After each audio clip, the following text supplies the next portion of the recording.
You're listening to the Restaurant Operator Podcast.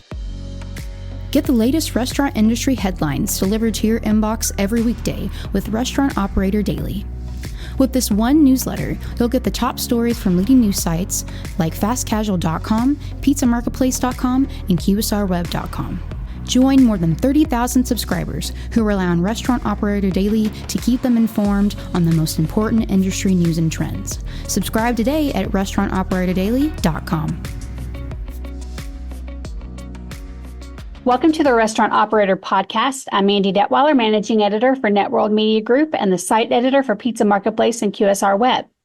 Today, my guest speaker is Chris Lybeer, Chief Strategy and Marketing Officer for Revel Systems, and we're talking about how technology is changing the restaurant industry today. Chris, why don't you take a moment to introduce yourself and Revel? Yeah, great. Thanks, Mandy, and hello to everybody. I have been in the technology space for restaurants and retailers for several decades. Things are more exciting than ever in this space, and I'm thrilled to be with Revel, who is one of the I'll call it more modern, newer cloud-based technology providers. And we're very excited to be helping this industry out. We love the restaurant industry, and it's fascinating. Well, let's start with a wide view of the state of the restaurant technology today. What are some of the primary challenges and opportunities operators are looking to solve through tech right now? Yeah, great question, Mandy. I think we all know the pandemic has changed things significantly, and we're still trying to catch up to that. The leading thing that's super obvious is costs are going through the roof. Costs of everything, costs of food, costs of real estate, costs for labor. And so that's putting a lot of stress on the industry. And really, in almost any industry, even if you go outside of restaurants, usually when there's pressure on an industry, technology is used to make it more efficient. And I would actually say restaurants have kind of been behind on that curve. But I think right now the opportunity and the challenge for restaurants is to figure out how to use tech to battle some of these negative pressures that are coming against them. On the flip side, I always like to start with this ray of hope. The things that have changed, including bringing more tech to restaurants, allow them actually to do a lot more business. If you think just 5 or 10 years ago, restaurants were one-trick ponies. They were a drive-through. They were a table service restaurant, and that's all they did. Now we have restaurants really doing multiple things, serving consumers at different times a day through different digital channels, and that's going to allow them actually to make a lot more top-line money. Now we have to help them get more efficient so that they can be profitable, successful businesses. So what guardrails can operators implement as they consider and vet new technologies to ensure they are getting valuable return on investment? Yeah, another great question. Nobody ever wants tech for tech's sake. That doesn't make any sense. So first of all, you need a plan for your business, not for technology, for your business. What are you trying to do? Where do you want to make your money? What's your focus? And then you want to find tech that supports that. Don't just go say, what's cool tech is out there? That's working it backwards. So that's a guardrail for me. And then when you're out looking for tech to meet your business needs, there's a lot of new stuff, honestly. And I think you really have to be careful to get some case studies, to get some references, and to make sure you probably, for the most part, don't want to be the first or second person doing something. You want something that's starting to get some traction. So, be thoughtful, match your business needs, and then make sure the tech you're bringing in is something that's already sort of worked through the kinks. What headwinds are you keeping a close eye on in relation to restaurant tech evolution and adoption? Yeah, so there's a couple of things on this question. I think one of the biggest challenges is there's so many opportunities. That's a good thing, right? But if you do too much too fast, even if the tech is good, your operations, the people on the floor, and especially you're in a chain restaurant space and you've got, hundreds or thousands of employees, and they've been doing things the same way for years and years and years. And now you're throwing one thing at them this quarter, another thing next quarter, and another thing on top of that. You really have to sort of pace that, and you've got to manage, the change and make sure that operations digest this and uses it effectively. So I think that's one thing. I think another thing is as you're bringing in a lot of tech, if you're working with a best of breed platform like Revel, where we support, connecting a lot of new things in, you've got to make sure that you can do that in a quality way. There's a lot of providers out there that the tech itself or a particular function is fine, but then plugging it in with a bunch of other tech, people think that's easy. It's not. And so that can create a lot of problems. So you got to make sure you pick the right platform like a Revel, and you got to make sure that, the stuff you're plugging in, run it in your lab first, put it in a pilot site with people you trust first, make sure you're comfortable with it, and then roll it out. You can't just slam this stuff in. And I'm going to make one last comment. I know there's a lot of talk about AI, and I wouldn't call this a headwind, but people are excited about it, and it does have a lot of potential in the short, medium, and long term, but it's not a be all to end all, right? I mean, there's a lot of tech out there that restaurants aren't using today that has no AI. It's just good, efficient technology. It can even be smart technology without technically AI in it. And so don't get overly enamored by that. Again, go back to what does my business need and what can I put in? And AI may be helpful on that journey, but there's nothing, I don't believe personally, in AI that's just going to change the game overnight for your restaurant. So which tech solutions do you believe will be true difference makers for restaurant operators? Yeah, so in the shortest term, I think it's about efficiency. And I think the biggest opportunity, listen, restaurants, right? We've had the POS for a long time, and we've had the basic, ability to run transactions. And then with the pandemic, we brought in online ordering and the channels. That's all good. The big opportunity now is really to run the underneath the rooftop, to run it a lot more efficiently, to run it like a factory. And that means not only the front of house with consumers, but into the back in the kitchen. So there's a lot of opportunity for automation there that will lower the amount of labor needed or free labor up to work with customers, which is what you want. So I think kitchen technology that just really that throttles transactions as volumes go up and down and things like that.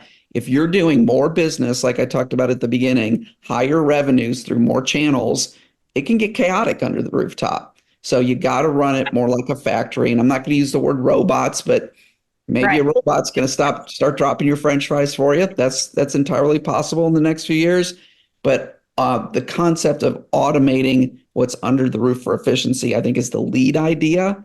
And then the idea on top of that is the people that are the general managers, assistant managers, they need more help because so much is going on, understanding what's going on. And they don't need to be looking at reports. Drives me crazy when people say, we need your system to have yet another report when there's already hundreds in the system. No manager should have to look at a report. Software should be looking through the reports for things that are exceptions, letting you know what's going on and letting you know when you need to take action if you're a manager. So I think I'm going to call that smart technology. It's really, it could be AI, but it doesn't have to be AI at all. But I think we've got to get the shop that's going to have higher revenues and more things going on than ever before. We've got to help them run it smoothly with the technology. We understand that Revel Systems takes a best of breed approach to your own technology offerings. Will you share more about what that means and why it's your philosophy? Yeah. So the philosophy, hopefully by now 10 minutes in, is pretty obvious. We think there's an explosion of technology coming to the market. And I'm going to say this is the iceberg story. I'm sure everybody's heard that, right? But 10% of the iceberg's above the water, 90% is below. The technology we brought in the last few years since the pandemic, that's the 10% above. And I predict that in the next 5 to 10 years, we're going to bring in more technology than is currently there. We're going to double and triple the amount that's in the store. So our belief is you've got to have a platform that is the single version of the truth for your transactions and your data that allows all this technology to plug into so that it works smoothly. So that is one approach to how you're going to build a solution. Another approach is to buy from a provider that not only has the POS and the platform for the transactions, but it has most of the pieces you need. It has loyalty, has a back office, has payroll, has online ordering. But if you buy, quote unquote, a stack from a provider, you're kind of locked in with them. And it's going to be harder when a new piece of technology comes along that you've identified that you need for your business to plug it into that stack. And they're going to be probably less, open to prioritizing plugging into their stack because they want to sell the stuff in their stack. That is not Revel's approach. Revel's approach is we're just going to be great at the platform, which is hard enough to do in these high volume situations. And we're going to enable you to plug whatever you need in. And we're going to have the discipline to have quality processes, certifications, and to make sure the people plugging in don't disrupt the system, but enhance the system. So that's best of breed. And I think with more and more technology coming, that's the kind of thinking you have to have. If you buy a stack, you're likely to eventually not be able to use some of the new things coming out of the market because they just won't plug in as fast. Right. Are there certain characteristics operators should be mindful of when it comes to assessing new integrations for their core tech stacks? Yeah. So when you're thinking about the best of breed things to bring in, right? Number one, make sure that whoever you're working with, you want to understand there's a lot of cute companies out there right now that are very small and literally, especially in the AI space, 3, 4, 5 guys in a garage. They may do one very narrow thing very well, but you have to decide, are they a company that is going to keep doing more R&D, take you where you want to go in the medium and long term, as well as in the short term? So understanding that when you pick integrations, their maturity, their ability to scale with you over time, that's important. And the other thing is, make sure you don't get locked in with these guys. So you may pick somebody today to solve a particular business need. Say it's transaction throttling, but there may be somebody better in 2 years. So, be careful not to overcommit to them. Be careful that you could take that piece out and put another piece in if there's a better fit over time. So if you're going to follow this best of breed philosophy, you really want it to be like Legos, and you want to be able to pop Legos in and out. And that, and you want to have the best companies at the time that you need them be able to go into your stack. So those are the things you should be vetting when you're picking new integrations. That's a good point. How do you believe technology should evolve with hospitality brands as we look to the future of food service? Yeah, well, I'm going to say something that I'm going to make the comment that it's controversial, though I don't think it is. I mentioned earlier that I think restaurants have typically been behind on the adoption of technology.